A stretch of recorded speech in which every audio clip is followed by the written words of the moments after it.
பண்டைய இஸ்ரவேல் தேசத்தில் ஒரு சிறிய கிராமத்தில் தாவீது என்ற சிறுவன் வாழ்ந்தான். அவன் ஏஷாய் என்பவரின் இளைய பிள்ளை. தாவீது ஒரு மேய்ப்பன்.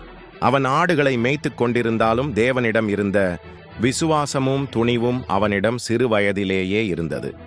அந்த நாட்களில் இஸ்ரவேலரும் பெலிஸ்தியரும் போரிட்டுக் கொண்டிருந்தனர். பெலிஸ்தியர் பக்கத்தில் கோலியாத் என்ற ராட்சத வீரர் இருந்தான். அவன் அட்டகாசமான உயரம், சுமார் 9 அடி. அவன் உடலில் செம்பு கவசம், கையில் பெரிய குமிழ், வேல், கத்தி. அவனை பார்த்தாலே சாகச வீரர்களும் நடுங்குவார்கள்.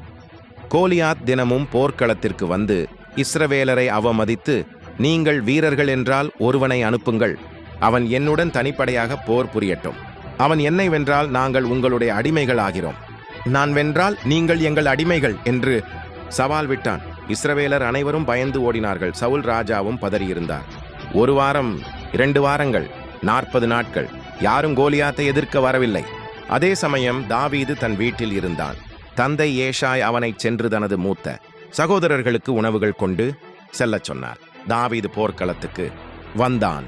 அங்கு அவன் கோலியாத்தின் சவாலையும் இஸ்ரவேலர்களின் பயத்தையும் கண்டான். தாவீது கேட்டான், இந்த பெலிஸ்தியனை எதிர்க்க யாரும் தயாரில்லையா?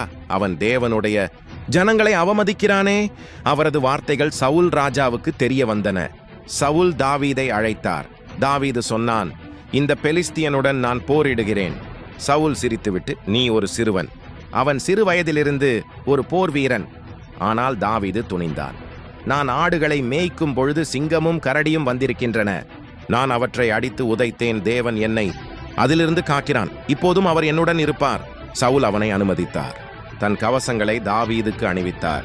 ஆனால் தாவீதுக்கு அவையடையாய் இருந்தன. அவன் அவற்றை கழற்றி தனது நடையை எடுத்துக்கொண்டு ஒரு ஓடை பக்கத்துக்குச் சென்று 5 வழுக்கை கற்களை எடுத்து தனது கட்டையில் வைத்துக்கொண்டு கையில் திலாயிரம் ஸ்லிங் ஷாட் எடுத்துக்கொண்டு போர்க்களத்திற்கு வந்தான். கோலியாத் அவனை பார்த்து சிரித்தான். நீ என்னை நாய் என்று நினைக்கிறாயா? தடியுடன் வருகிறாயே. தாவீது பதில் சொன்னான், நீ என்னிடம் வாள், குமிழ், வேல் கொண்டு வருகிறாய். ஆனால் நான் கர்த்தருடைய நாமத்தில் வருகிறேன்.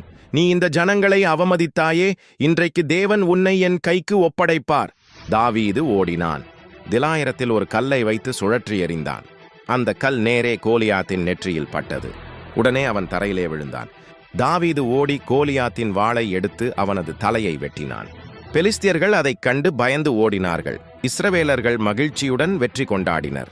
தாவீது ஒரு சிறுவன் வல்லமையுள்ள தேவனின் நம்பிக்கையால் ஒரு ராட்சதனை வீழ்த்தினான். அவன் தனக்கு இல்லாத பலத்தில் நம்பவில்லை, தேவனுடைய ஆற்றலில் நம்பிக்கை வைத்தான்.